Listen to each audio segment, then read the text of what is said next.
All right, what's up, you guys? Today we're gonna be starting our first podcast. Actually, episode 2. It's episode two. It's me, Tyler, Anthony, and then Josh.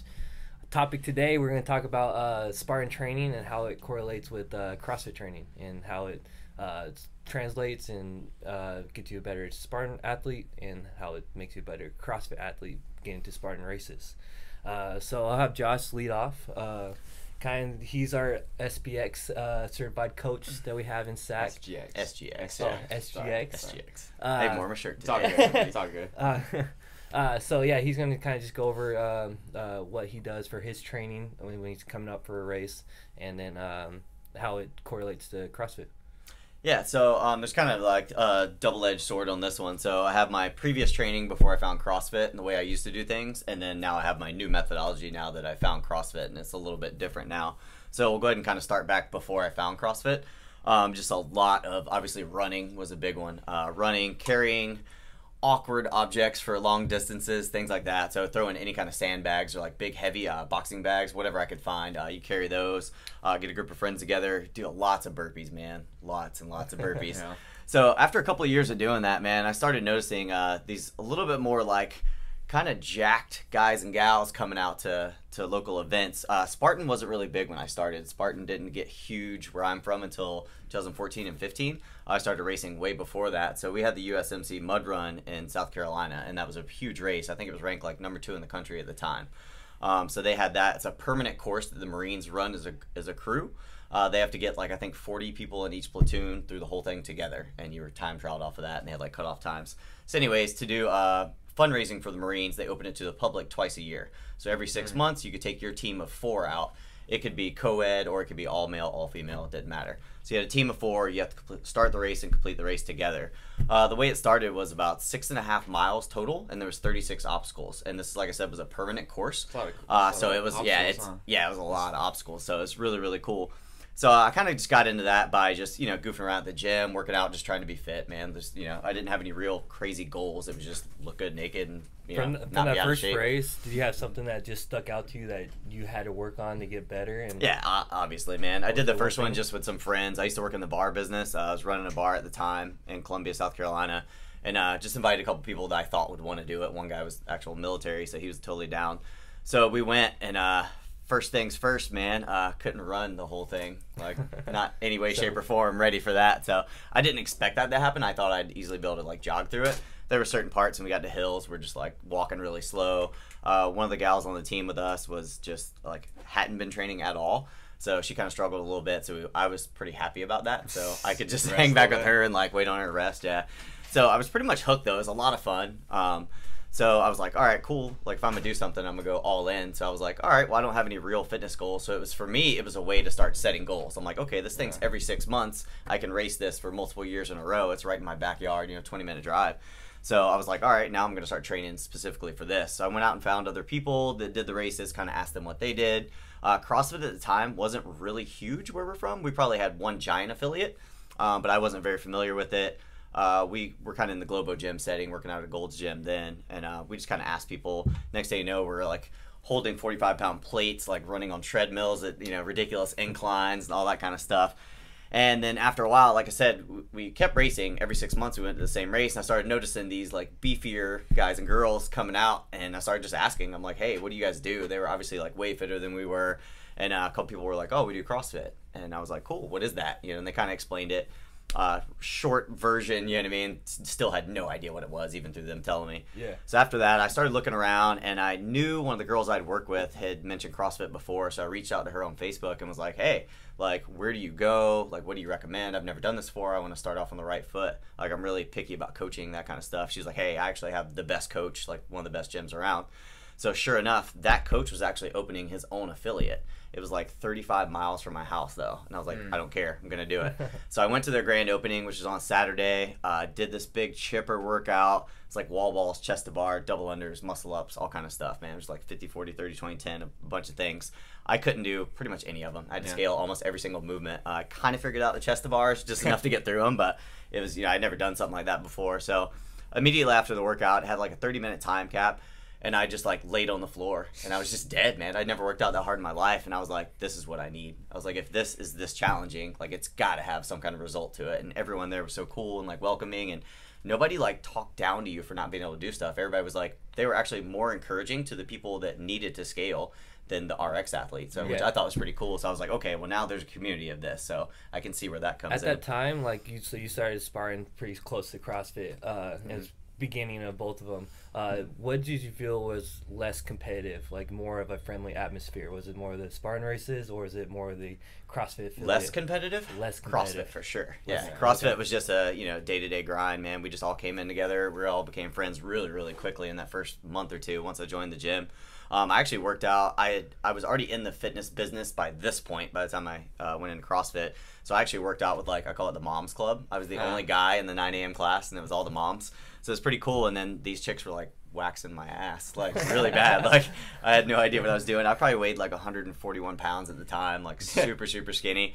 Couldn't lift anything over probably 95 pounds, like, for a snatch or clean and jerk. So it was a pretty humbling experience. But we were definitely, the mud run was the competitive side, and CrossFit was just there to kind of bulletproof me and get me better at that.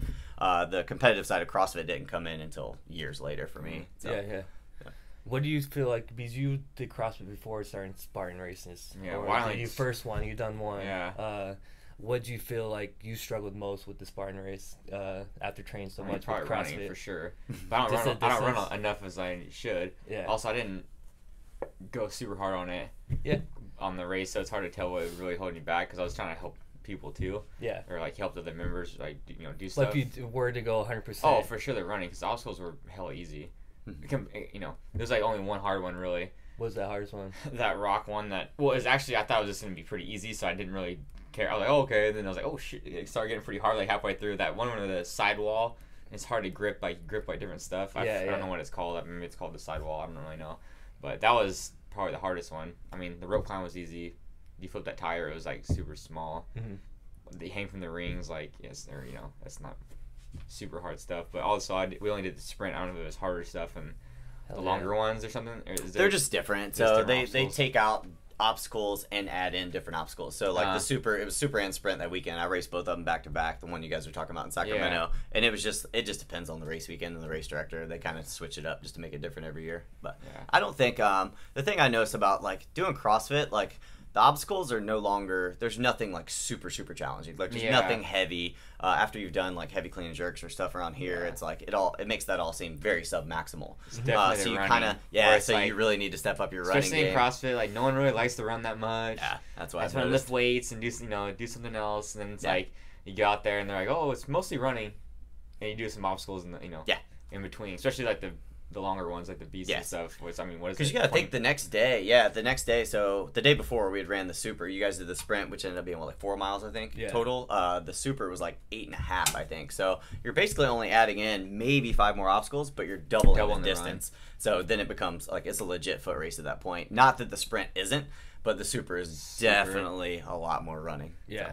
I think there's definitely levels to both CrossFit and Spartan. You can be as competitive as you like, or you can just treat it as something you're doing for fun as a group, which is the coolest thing about it. The thing I saw like recently too that I wasn't really aware of, and Josh is probably more aware of it, but a lot of people would come in to do Spartan or had that goal of it, whereas I didn't really ever think people would have goals for it.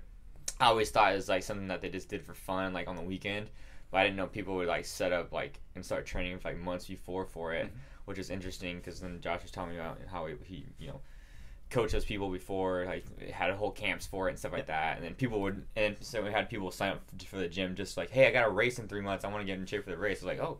Yep. And even in our training programs that we write, now that I'm SGX coach, I got that certification last year. I mean, we'll write a training program that's 12 to 16 weeks long, and it's just like a strength and conditioning program would be, but obviously way more endurance and way more sports-specific stuff. Yeah. But you got to look at the general foundation of it, man. You're just trying to, the first 4 weeks, you're just trying to build a base level of fitness. Yeah. Make sure everything works properly. Motor recruitment's all there, core strength, and then you just keep layering on top of that. And as you get closer to the race, you'll start adding in more specific stuff. I think the thing a lot of people have a misconception about is when they come to CrossFit for Spartan, they're like, oh, I heard CrossFit's good for Spartan racing. They expect to climb a rope every day and do the obstacles type stuff. Yeah. And I'm like, they don't realize that the carryover from the functional movement is what's going to get you better at all those things. It's building up all the small muscles you need, all the motor function, the coordination, all those types of things. Of it, basically. Yeah, exactly. Yeah. So the GPP that CrossFit promotes is perfect for Spartan. Yeah. Now, yes, if you're going to run a race, especially if it's over a sprint, I think any CrossFitter that's been doing it for more than like 3 to 4 months can probably go out and bang out a sprint, no problem. Yeah. Not saying you're going to run it like elite level, but yes, you can start it, finish it, and be done with it. Once you get to the super and the beast level, yeah, there needs to be some more specific training in there. And the closer you get to race date, the more the CrossFit's going to look more like a Spartan day. So the workouts are going to get way longer. The weights are going to get lighter, but a lot more reps. Very, very high repetition. The thing you have to think about is time domain. So a CrossFit class itself is only 1 hour.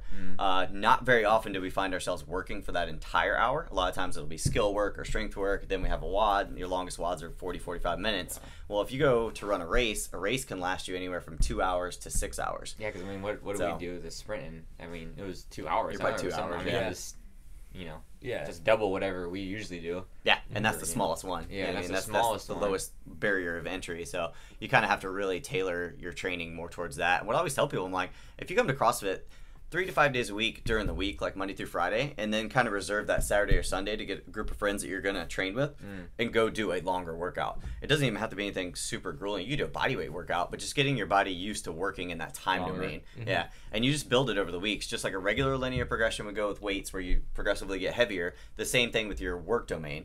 You want to start off with, okay, I've done a 30-minute WOD, I've done a 40-minute WOD. Now you need to start working into that 60, 90, and 2 hour range. I don't care if that's just doing a 1 mile run with 50 burpees in between each mile and just AMRAP it for 90 minutes. It doesn't matter. It's just your body and your central nervous system getting used to, I've got to work for X amount of hours and be on my feet. So how important is it, because you know how CrossFit did like a video a long time ago too about this guy. He was running some super long race, I forget what it was, but all he did was like, the shorter, more intense like sprints to get ready for it. And they always say that the anaerobic exercise is going to help the aerobic. How much do you think you need to do the aerobic if you're getting ready for a race rather than like the shorter stuff? Because can you just do hour workouts, 30-minute workouts, and then be all right to run that? Beast, what is it, 18 miles or something? The Beast, it's a pretty big variant. So anywhere between like 12 and 20. 12 and 20, okay. Do you think you could just do that, or do you think it would hurt? Yeah. But could you? Yes. Could you do that? Yes. It's not going to be beneficial at all or ideal. Now, how much is a good ratio you think? You think 1 day is enough to go that longer?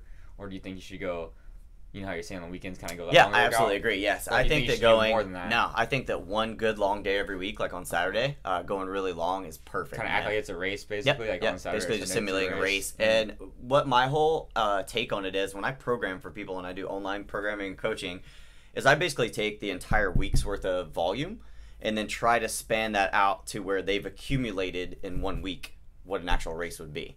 So let's say I know they're going to run Tahoe Beast. Tahoe Beast is going to take most people between 5 and 7 hours, so let's just say average of 6. I'm going to make sure they have 6 hours of aerobic training in that week. Does that make sense? So even if that's not counting their anaerobic work and like strength work and stuff like that. Like the aerobic work in the week in a 7-day period needs to equal the total volume, and then they still need to layer stuff on top of that. Probably, so right? yeah, exactly. So they're doing a lot of stuff outside the gym. So I always put all my athletes on some type of 3-day-a-week running program because they need to just get used to running. The biggest problems people have. A lot of people are like, oh, I failed this obstacle and that obstacle. Strength takes time. Yeah, we all know that. Years. Grip strength, that's not going to come right away. So if you're like, oh, I got to race in 3 months, sorry. But if you don't already have the prerequisite stuff, you're going to get a little better at it, but you're not going to master all those skills that quick. You'll get a lot stronger pretty quick, but then like it's still, you're probably, if you get that much stronger that quick, you're probably really slow to begin with, so it's still not going to be it's a lot easier to build up endurance and running than trying to build up strength. Big time. So if I get them on a run program from week 1, and let's say they come to me and they've never run before, it's like, okay, you're doing a 5K run program, couch to 5K kind of deal, and I have quite a few programs written, but they'll be running 3 days a week layered on top of CrossFit, and that's usually plenty to get them through their first sprint. Have you dealt with anyone that started that couch to 5K cycle and like get through the first 2 weeks and just get injured or like have aches and pains or from much, running like too much, overtraining, or like kind of like overtraining, going from not running at all to running like 2 miles, 3 miles at a time? No. Not I haven't very dealt often. with any. Yeah, I haven't dealt with any of Do you those think issues. the intensity is lower? Yeah, and it's layered. It's and then layered not really as- well. I mean, this program's been refined over 7 years. I mean, I've worked on it, trial and error. But Nice. I've never had any like major injuries or anything like that from the running program. I don't really see injuries until I Their running technique put or something them. like that, or maybe. Yeah, it usually doesn't happen until the volume gets over the 10K mark. So when I transition them from a 10K program to a half marathon program, that's where I've started to see some things kind of get in there, and it always ends up being user error 100% of the time. They miss a couple of days and don't tell me, and then they just jump on the next week's, and I'm guilty of this too. I've done it once or twice and run into some problems. Let's say you miss a 13-mile run and the next week's a 16. Well, You just now go you straight have to an the 16, accumulated. and Yeah, you- they just jump on the 16 when they should have just cut back a week and hit yeah. that 13 or whatever it was. So anytime you miss a week on a run program, it can be detrimental if we're talking high volume. Yeah, they So should you just started over on that. yeah, they should have just started over. Yeah, exactly. So I always try to really hold people accountable for that, and people should hold each other accountable. And the best thing you can ever have when you're doing a Spartan race is a group or a team or at least a partner to do it with. For sure. Because if you're trying to do it on your own, man, it's to stick to a new CrossFit regimen, especially if you're new to all this. Trying to start a new program at CrossFit and then go out and run on your own, your body's going to feel pretty beat up. It's Yeah. kind of hard to stay motivated. Stay paced so. too, and like it's, Yeah, you know, exactly. And the and it gets paces for the monotonous. 5K program, I don't really prescribe paces unless you're more of like an elite level runner. So most people, I just let them get the volume in. So we're just trying to get used Just to working. getting moving. Oh, and what I was gonna say earlier, the biggest problem I see is once they run the actual race, ankles and knees, man, Oh, yeah. all day long. The most common injury in Spartan racing is ankles. Second most common injury is shoulders. From all the really? hanging and swinging on rings and Really? stuff like that. So That's surprising. people aren't doing something like CrossFit where they're learning how to do pull-ups and building, scap stability, building up their lats. You're doing so much pulling over objects. For you guys, it's no big deal because you did CrossFit for so long and you're competitive athletes. So you probably think it's super easy, but you have to think of an untrained athlete that can't even do a pull-up. It's a big deal to crawl over stuff that many times in one day. You know what I mean? Especially when you have other people like pulling on your arms and Plus swinging from stuff like rings that. and bars. It's it like can be pretty tricky, man. yeah, for sure. Yeah, we do that like Absolutely. every day, so it's like we wouldn't be like nothing. But yeah, I see the biggest thing with the volume of running is the ankles and knees. I feel like that's what we deal with the most with running in CrossFit classes is shin splints, the knees hurting. Is that just due to not running enough, or is that running technique, or So two things usually Probably happen both, when huh? it comes to Both. so it's never really the volume. I mean, as humans, we're meant to run. It's one of the Yeah. most natural Yeah, things we yeah. can do. Most people, when they start fitness journeys, especially with like extreme weight loss, they usually just start off walking and jogging, and they usually don't get hurt. You just build that volume over time. Now, what's going to happen if you start CrossFit? It's probably usually when we have knee pain, it's not necessarily your knee that's messed up. It's usually like tight quads, could be tight hamstrings. Everything's connected and intertwined. So if we're not taking the time with those new athletes to really like ask them every day, I know you guys are really good about this, like asking them every day, man, how are you feeling? You know what I mean? Showing them stretches to do, showing them like barbell rollouts and things like You that. probably mitigate Get it before it crushed. gets super bad. Yeah, either. so good coaches are going to be aware of Communicating. those types of things and just know that, hey, I need to keep an eye out on this. And that's just part of our job, man. We have to keep people safe. But I think shin splints, those usually come from poor running form majority of the time. The only other time I've seen shin splints happen is, the people that go out and just overdo it, man. They get really comfortable running really fast, and they're like, okay, I'm cool with this, and they start picking up the pace. It can depend on your shoes. If you're more of a minimal shoe and you're not used to running that much volume in that minimal shoe, then you got more of a toe off. You're just causing more flexion in the front of the leg. Yeah. And those muscles, they don't get used as much as they should. And then you have the introduction of double unders, which are obliterate your lower leg when you first started learning them. I'm sure you guys remember back in the day when you first started. Those can really trash your legs. So the combination of double unders and running, that's pretty detrimental. I've had some major issues over the years or doing even those two rebounding things. off box jumps. Yep, box jumps is a good That's one. the Yeah. most, I feel that way more than the double unders. yeah. Yeah. I've been trying to switch, going away from that, doing step downs even for myself. Dude, Even though it's so much slower, harder. it's harder. It's so much harder Plus because I you- did it the other day. My Achilles was feeling weird. I was like, I don't want to blow nothing out. I'm just gonna step down this workout. I think it was actually I was working with Josh. Yeah. And I was And like, I oh, always do stepping step down. downs because of my Yeah. Achilles tendonitis. And I told him I was like, holy, because it's like in the middle of the workout, and I was like, oh crap, that's way harder. yeah. Unless you're like competing against like in a competition, it's like not beneficial. Yeah, I don't recommend it to anyone Because that's the in the point class, of, really. of our class workouts or even just workouts you're doing by yourself is to get fitter or get better. Yeah. So So why? it make it harder, it makes it better. Yeah, exactly. So you might as well just slow it down, keep yourself safe, and just make it harder for yourself. something I've been trying to do for a lot of my training from now on is trying to stay healthy and stay healthy. Now I'm getting older, and been doing it for a long time. Plus 24, 25. Plus, if you use less of like a kipping technique or like try to cheat, well, not necessarily cheat, but try to make it faster, you're losing the benefit of what you were working on. So I just feel like you're gonna get stronger, faster into when you do actually compete. If you do practice with a harder or whatever. Yeah, trying to. The only thing with the box jumps go fast specifically is like I feel it's super.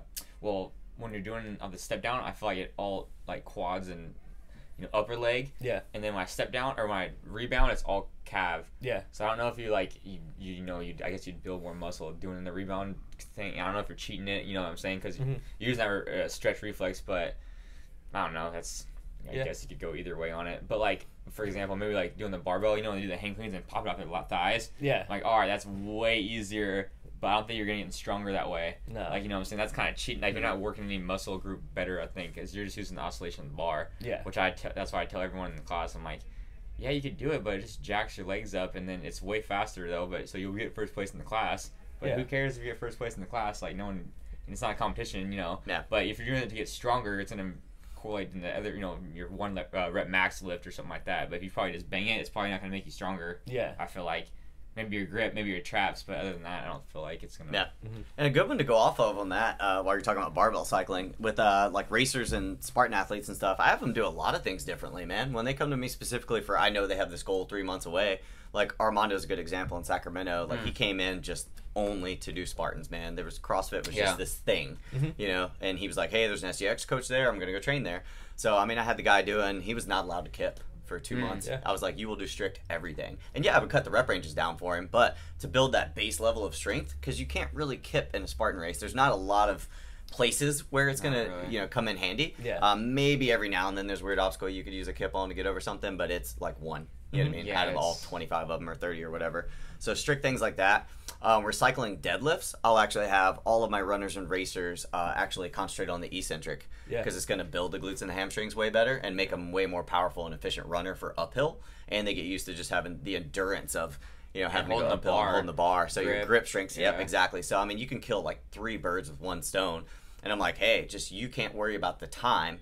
Because that's not your goal. Your goal is to not be the fastest person in the class for this workout. Your goal is to be great at running up a hill. Make it as hard for you as possible. So and they totally just buy into it, man. And that's the biggest thing. If you can get the athlete to buy into, here's your goal, and this is the best way to get there, then they're going to be much more successful in whatever they want to do. And then when they finally get the reward of being better at racing, it reiterates that, right back into it. So it's like, okay, there's a million ways to skin that cat. You know what I mean? CrossFit's beneficial for a million things, but if you have a person that's competing in CrossFit, no, we need to be teaching them the fastest way to do everything. So, of course, butterfly pull-ups, things like that, where I wouldn't make them do strict all the time. It's like almost skill-specific to the sport, really. Yeah, very much. But that's what's so cool about people always talk about CrossFit being infinitely scalable, but they never talk about it being infinitely adaptable. And I think that's a cool, thing I kind of coined a couple of years ago, and I've really taken it to heart because I've used CrossFit methodology now for about 5 years to train for Spartan and OCR. And I do a lot of things differently than a competitive CrossFitter would, but I found it works great for me in my sport. And I'm not blessed with great genetics. I've never been the fastest, the strongest, or anything, but it's just using smart training to keep myself pretty much bulletproof as much as possible. And then you just end up, you have a bigger motor than everyone around you. And if you can if your 80% perceived exertion is a little bit better than everyone else out there, you could just slowly grind it out. You just never rest, man. And that's usually my whole kicker to racing is just for 6 hours. Yeah, it's hard, man. It's taken me years to get that level to be able to hold a quick pace for hours and hours and hours. And I just slowly watch as I go through races. 3 hours in is where I really notice the biggest difference. That 3 hour mark is where most people start to fade. One, they probably aren't doing their nutrition properly. I've always had really good nutrition coaches kind of help me with that. And then also they just don't train to that level of, I try to break myself in here doing intense stuff to get my VO2 max higher. So my perceived exertion seems lower. Pretty work out for an hour, like, all right, now the workout starts, this is where I'm going to get better at, basically. Exactly. Like, most people would probably just do an hour, be like, oh, that's good enough. That's good enough, yeah. So you kind of have to, pre-exhaust, I guess you could say. So I'll even, I got a couple people that train with me in SAC a couple days a week, and they notice, my warm-up and my first WODs are literally just, exhausting your body, and then we start getting into the more intricate stuff that's more technical. So, the other day I did 3 workouts in a row, Took about an hour to get all 3 of them done. Then I went into my technical CrossFit workout, which was like muscle ups and snatches. So trying to do heavy squat snatches and ring muscle ups under fatigue is a way different ball game after you've been training hard for an hour. So little things like that, little tips and tricks I picked up along the way just to make me used to, because that's what a Spartan race is going to feel like, especially when you're doing the beast. And you guys obviously haven't done Tahoe yet. Hopefully you will at some point. I'll train you guys for it. It'll be pretty cool to watch you do it. But I ran it with my wife last year for the first time. Being from the East Coast in South Carolina, you always hear about Tahoe. That's a championship course. Really? You know, it's like a big deal. And now I live in California, and I'm like, oh, it's like super cool to be able to do this thing. So we raced it last year. I stayed with my team. I didn't race it competitively. I didn't even know what to expect. So I was just like, I'm just going to stay with the crew. So we kind of scattered here and there, but for the most part, I stayed with my wife and a couple other guys. We kept catching up with each other along the way. It took us 6 hours and 7 minutes to complete the course. It was like 16.9 miles or whatever it was. We did pretty well, I thought, overall, when you look at the overall scores for not racing competitively at all. Yeah. You know, we did a lot of chit-chatting along the way. Yeah. But it was mentally like one of the hardest things I've ever done in my entire life, though. And I've done some pretty hard CrossFit competitions. I did the Raw Challenge. This like you go all over downtown Columbia, and like it's like over an hour long. You know what I mean? Like all CrossFit, you just run to different workouts basically, and you do the workout and then you run to the next one, and that was pretty. It was fun. You know what I mean? But when I did this, it was like there was a point where I got to the 12-mile mark in Tahoe, and it was just like I don't know. Like, I don't know if I can go Have you done anymore. other 16-mile races before? What's the difference between the Tahoe one and then the other races? Are we going hard? You're in a ski resort, and you elevation. have to go up twice. Oh, okay. They made us go up it twice. So you've already peaked an entire mountain. You did that your first 3 hours. Yeah. And then they gradually lead you all the way back down the mountain. And when you get to the bottom, you're so excited because there's a bunch of obstacles. You see the finish line right there, but you don't know that you have to actually go back out, and you go all the way back up the mountain, and it's actually harder than the first peak you did, the first summit. Then you have to come down again, so it's crazy. The elevation of it? It was over 9,000. Dang. Yeah. It was over 9,000 feet for sure. That reminds me, though. Do you remember that time we went to Mount Diablo? That's the first thing I thought about when you said 6 hours. Yeah. Dude. Because it was probably something as close, probably not even in the same level, but like something that we've done before that we could kind of put ourselves in relevant that same to how we were training situation. at the time. We were barely running at all. So we had this good idea, like, oh, let's go to Diablo and do like a little hike, you know. Yeah. It's me, Ty, and AC. And like, yeah, it'll be fun, you know. Let's start running it. You know, we CrossFit all the time. We could just run the whole thing. So we started running. We ran like 2 miles. Very, very little great elevation, or like not a lot. It was kind of like up and down. Yeah, hills. it was just like, you know, nice and smooth, nice and. I was like, okay, cool. And all of a sudden we hit one hill. I was like, oh, we just ran up it still. I was like, all right, and then like.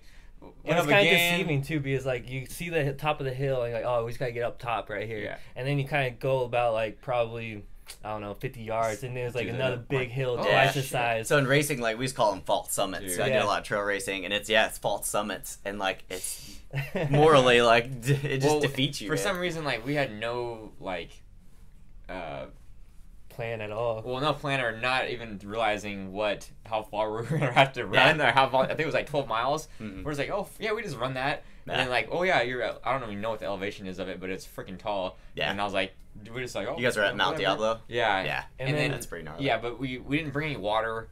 Like, yeah, it was like 100 there's water degrees. at the top. That's crazy, man. There's water at the top, so we're just waiting, get to the top, and then drink some water. Went to the top. Went to the in the middle of this valley, close to the summits, and there's one you turn left, one you turn right. And we went to the wrong one.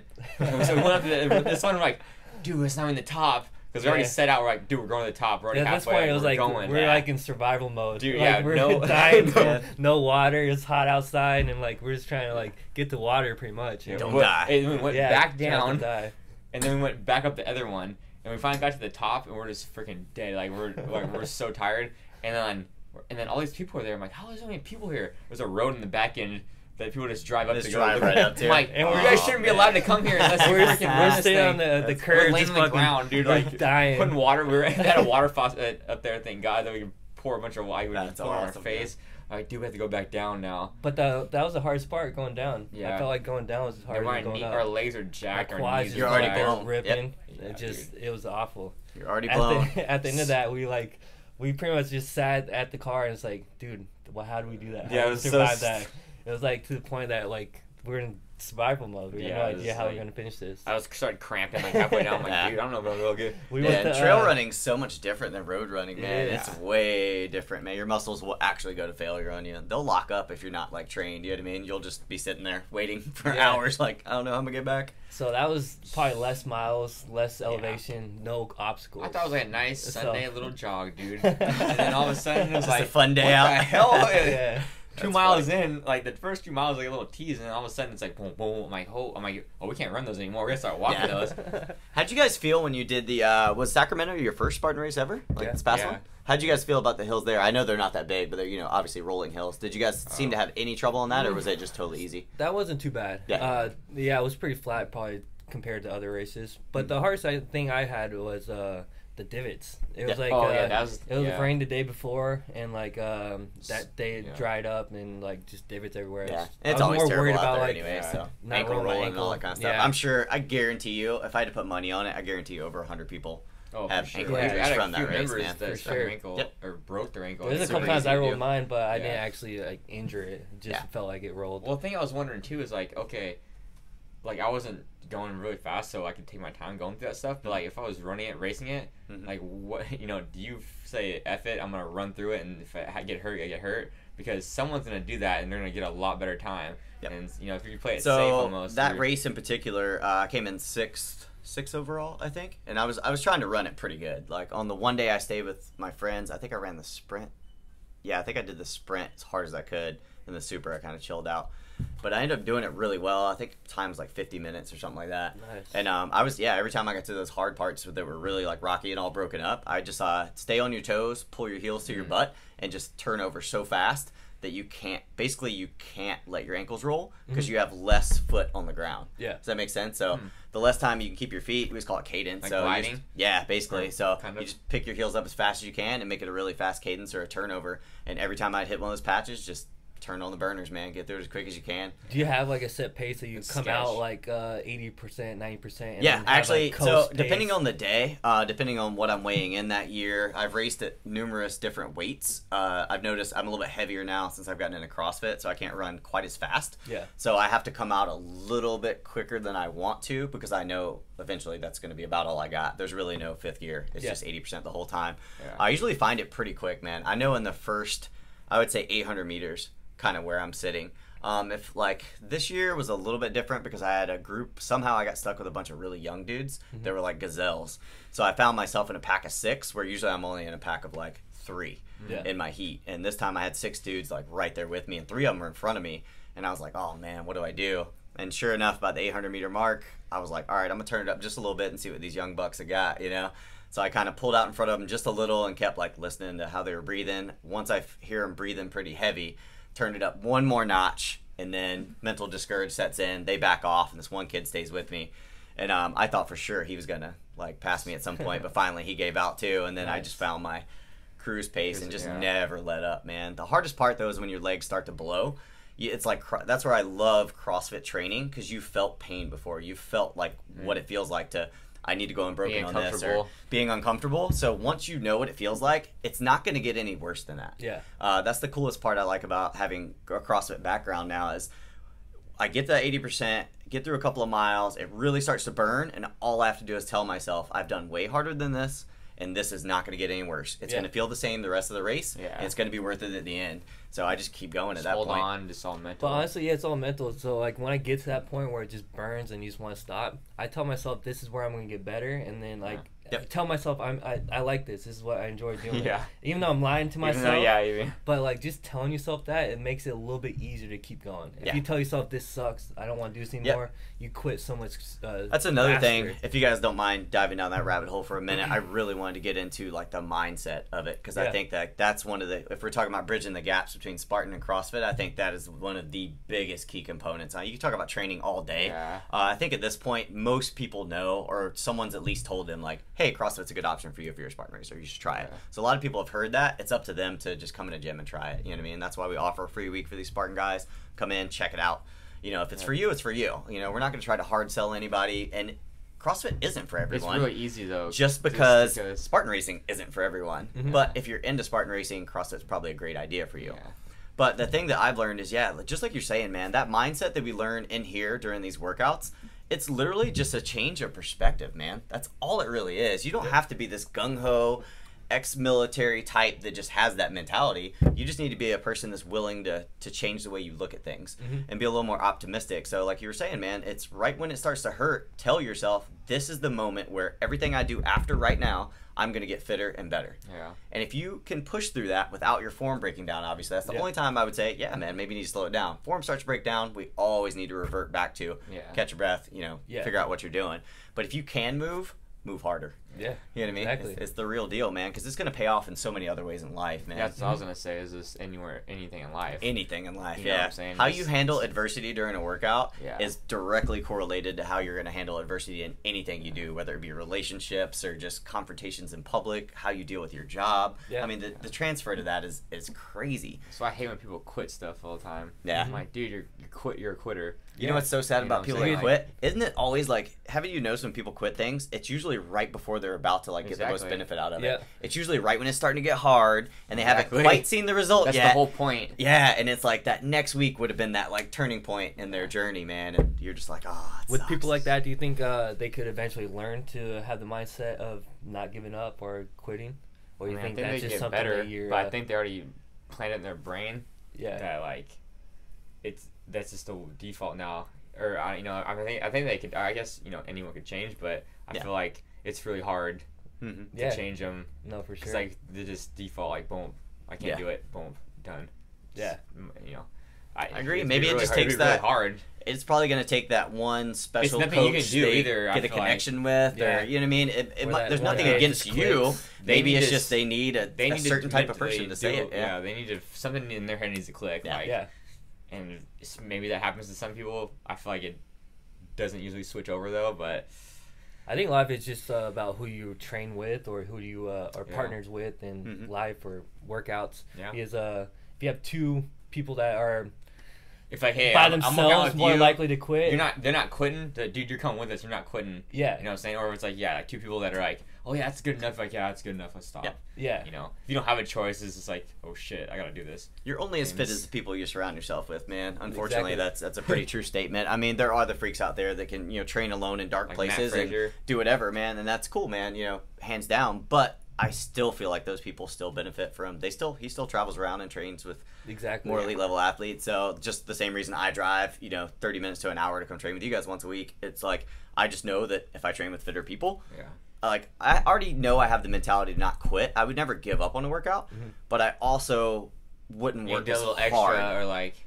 Yeah, I'm gonna go the Something extra like mile just for putting in the effort, and even if it's just for the fact that I'm like, well, damn, I took time out of my day and drove all the way over here. I better make this the best workout of my week. Things like little stuff you can do to make yourself a little bit better. So training with people fitter than you, unless you're one of those people that just gets totally. I have met a few in my life that they're like, oh, if you get too far ahead of me, I just kind of lose all hope. Yeah. They're But like, there's quitting no way they want to quit. Yeah, I Yeah. mean, So it that goes back to the it's like- quitting mentality, and you just like I said, man, change mindset. You gotta change your mindset, Yeah. dude. There's nothing wrong with not being the fittest guy in the room, dude. And you're probably better off if you're not. I think it's a better Yeah, situation it's better. that way. I agree. If you are I the think fitter, people if think the people other are going way. to be coming to your level, you're going to be dropping down their level. Yep. So, if you have members that are better than you or faster than you, you want to train with those Yeah. people just so you step yourself So I up. know they're gonna make you do stuff that you wouldn't regularly do or don't want to do. Yeah. So I think that's good. Why people will come to CrossFit to do that, like even the Spartan stuff or whatever, just because you're with like-minded people that are all gonna push hard.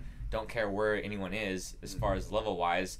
It's all effort and all finishing. That's why it doesn't really matter. And that's the cool thing about it, man. It really is the effort. Nobody's ever gonna say, well, I was better than you because I did RX versus scaled or whatever. Nobody ever says that. Nobody cares. Yeah. It's that effort at the end of it. When you're both laying on the floor looking across the room at each other and you're like, wow, we both just finished that. Nobody cares. No, exactly. You know what I mean? And I always tell people, if they do have the mentality of worrying about well, I'm always in last place. I'm like, ask everyone on Saturday what your time was on Wednesday. Exactly. I was like, not one person's ever going to know what your time was on Wednesday. Yeah. They don't care. All they care was you came in, you busted your butt, you're part of the crew, man. That's You're getting all better that every matters. day. Yeah, you're getting better every day. And who knows where you're going to end up, man. None of us really know our genetic potential. Yeah. No one knows their genetic potential unless you're an Olympian. Then you actually get to find out because you have everything dialed in to the T, and you're like, okay, I know my genetic potential. But us normal humans, man, even though we work in the gym business, like, we're still never gonna know. Yeah. Like, we will never know because we don't have endless amounts of money to do all the testing and all that good And stuff. time, So, yeah.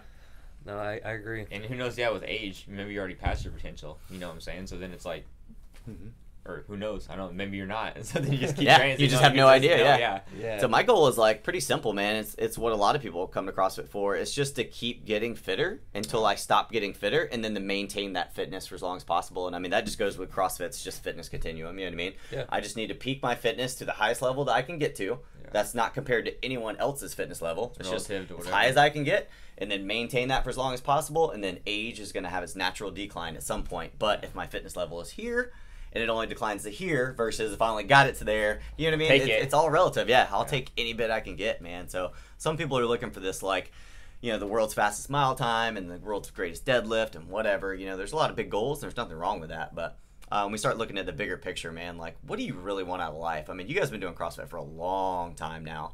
And yeah, you're a competitive athlete still, but I'm sure it's already started crossing your mind.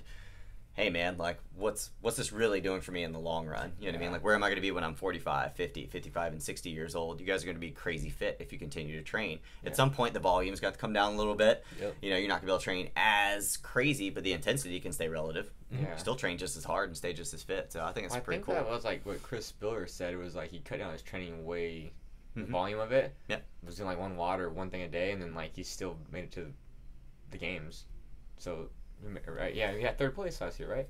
I think so. I'm pretty sure. Yeah, so I was like, dude, I don't know, it's weird. It's, you know.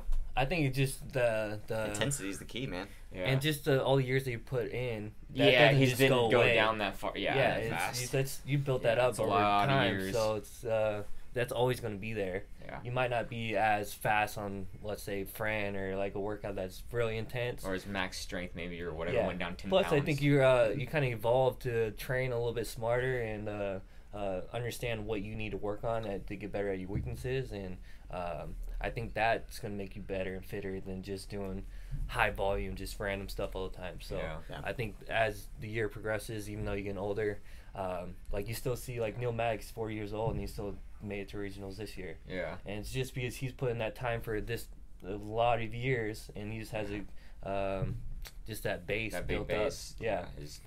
I mean, that's what we can go opposite too. Is like when people come in here, do for 3 months and don't lose 60 pounds, or they gain it back real quick when they stop. I'm like, dude, how long have you not been working out for? Oh, 30, 40 years. Okay, so now you want to work out for 3 months and then not get. I'm like, dude, it's 40 years, 3 months. Yeah, it's gonna take a little bit of time to build your base back up. Or like, oh, you can eat crappy and you don't gain any weight. Yeah, but I've been eating good for 30 years already. So if I eat something crappy, it's not. I'm not. That kind of goes back to the it. mindset. Those people are just on the quick fix. The quick fix, and then they think that that it's just going to automatically happen, and and when it doesn't, they just want to give up. They don't want to fight through and keep on pushing. They rather say it's not working and give up than rather say try to fight through and stick it for 6 to 12 months. Do you think it's do you think they have that preconceived notion that when they're coming in there that it's going to be fixed, and then they're disappointed that they didn't get fixed that fast, or do you think they just did it and then they just quit? You know what I'm saying? Hard. Like, do you think that it was because it hit them like that? Like, oh crap, it's not going to be like that? Or you think they already knew that it was going to take more time, and then they did it and then quit anyways? You know I think it's a little bit both. They probably have the mindset. Everyone's a little bit different, I guess. Yeah, they see these constant commercials and advertisements like lose 30 fat days in 30 days or something. And then they come in the gym like, oh no, you got to work out for like a year. And the fact that they haven't worked out hard in their life and come from square one, and they don't see their results in those 6 weeks or 3 months, they get discouraged. It's hard to work out, so it's much easier for them to kind of just, all right, this is hard for me. It's your job as a coach, man. Yeah. You got to tell them, dude. You got to be honest with people when they start off. You got to get to know them, find out their goals, and you have to help them set realistic goals, man. Yeah. Like, we always want to be looking at the big picture. Okay, somebody comes in, let's go worst case scenario, like, I want to lose 100 pounds. Awesome, man. I will totally help you on that journey, but we need to make it small bite-sized chunks so we can see the progress along the way, and how long is it realistically going to take you to lose 100 pounds? Realistically, probably 100 weeks. Yeah. You're looking at 2 years, man. Yeah. You know what I mean? Realistically, you know, that's a good number. Now, can you lose it faster? Absolutely, man. But then a lot of also in the factors go into middle, that. But you're probably not going to be straight for 2 years. You know what I'm saying? Yeah. So they can go lose 20, gain 2. You know, exactly. So life gets in the way. So. Yeah. I think that's where the small, like 6-week, 8-week, 12-week goals come into play. Really setting those things. That's with your performance. That's with weight loss. Anything you want to do, man. You got to have the long-term goal, and then you need these little short-term goals to make. They're almost like just check marks on the list. You know what I mean? Until you get to the big one at the end. I really think too is like people are so focused on that long goal, and they're not enjoying the process of it. It's like, dude, you gotta enjoy just the lifestyle of it, because a lot of people will come in too like, oh, I want to lose whatever pounds, and they'll, I'm like, okay, or they want to get this fit. I'm like, all right, well, how long do you want to stay fit for? Well, I want to be fit for the rest of my life. Okay, well, you have to work out for the rest of your life. Like, it's not something that you just do and then you're good for whatever. I'm like, yeah, I'm covered for. Yeah, I paid my I dues did for the 6 next 5 months. I years. should be in shape now. I'm like, Yeah. no, you gotta. If you want to be in shape for your whole life, you have to keep working out for your whole life. You got to keep eating good for your whole life. So really, unless they change those habits of their lifestyle, of making working out part of the lifestyle, of making eating better choices, or part of the lifestyle, you're never gonna be where your goal is. People that think it's like, okay, I'm good now. It's like, no, you gotta change the whole patterns of it. And that's where CrossFit comes into play. Is just the best case scenario, man, because you get that community, camaraderie. You're part of a gym family. You become friends with the people you work out with. Now it is a lifestyle. You know what I mean? Once you buy in, man, like, and I wish everyone would take this seriously. Whatever you're gonna do, just buy in. Yeah, because it's probably gonna work. Commit, dude. You know what I mean? Commit Like, if CrossFit hasn't existed for as long as it has and gotten as big as it has, if it didn't work. So if you just go into it with the mentality of, okay, I know it works. There's a billion people out there that have gotten success with this. Let me just buy all in, man. Yeah. Go get the damn shoes, put on your fancy socks, put on your neon headband, and just live it, dude. Live the life, you know what I mean? Whatever's going to make it work for you. But you got to commit to it, man, because this little half-ass attitude of our... Or anything in life. Anything, you know? If you want to breach something, you have to commit to it. You can't go half-ass. You don't say, hey, I want to be a doctor, and then just goof off in undergrad. You know what I mean? Like, you're not going to have the scores to get there, man. I just don't understand. Sometimes I just look at people, and it's kind of like... Yeah. Are you there? Or are we on the same page? So I think that's a good place to end it, though. Saying commitment is the best thing you can get out of anything you do. You just got to commit 100%, and you're going to get the results that you want. If you go into it 50%, odds are you're not going to enjoy it. It's not going to get the results you like, and you won't stick with it. No, for sure. Yeah, if anyone's interested in doing training for Spartan or vice versa, CrossFit, or Spartan for CrossFit, CrossFit for Spartan. Yep. You're interchangeable. Come to the gym, check out a class. We're doing a free week for anyone that wants to do Spartan training, or CrossFit for the Spartan training. I know we have a lot of people in our CrossFit classes that want to do the runs too and stuff now. So Josh will hook you up with a program. Yep. Just hit me up. Yeah. If you guys have any questions, leave it in the comments below. Love to answer you guys. If you have any topics you guys want to hear about next, leave it in the comments.